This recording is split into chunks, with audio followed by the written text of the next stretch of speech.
আসসালামু আলাইকুম রহমতুল্লাহ। সবাইকে জানাচ্ছি আন্তরিক শুভেচ্ছা ও অভিনন্দন। আপনারা জানেন বাংলাদেশের আনাচে কানাচে অনেক রাস্তাঘাট রয়েছে। এমনও রাস্তা আছে বাংলাদেশের আইন প্রশাসন জানে না, কারণ কি জানেন, তাদের নজরেই পড়ে না।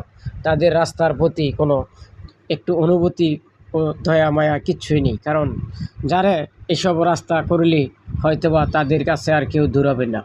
তাই সকলেই চিন্তা ভাবনা করে যে রাস্তাঘাট না করে পকেটে কিছু টাকা ঢোকানোর জন্য।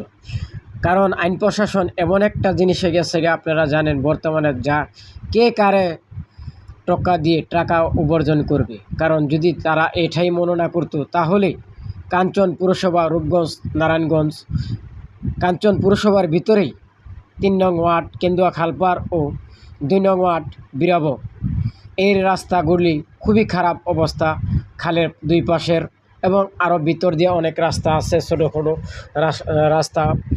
এই সমস্ত রাস্তাঘাটগুলি যদি ভালো থাকতো তাহলে এলাকার উন্নয়ন আরও বৃদ্ধি হতো, আরও অনেক এলাকার লেখাপড়ার মান বাড়তো, তারা স্কুলে যেতে পারতো। ছোটো ছোটো বাচ্চা যারা মাদ্রাসাত পড়ালেখা করে তারাও সুন্দরভাবে যেতে পারতো, গাড়ি ঘোড়া সুন্দরভাবে চলাফেরা করতো।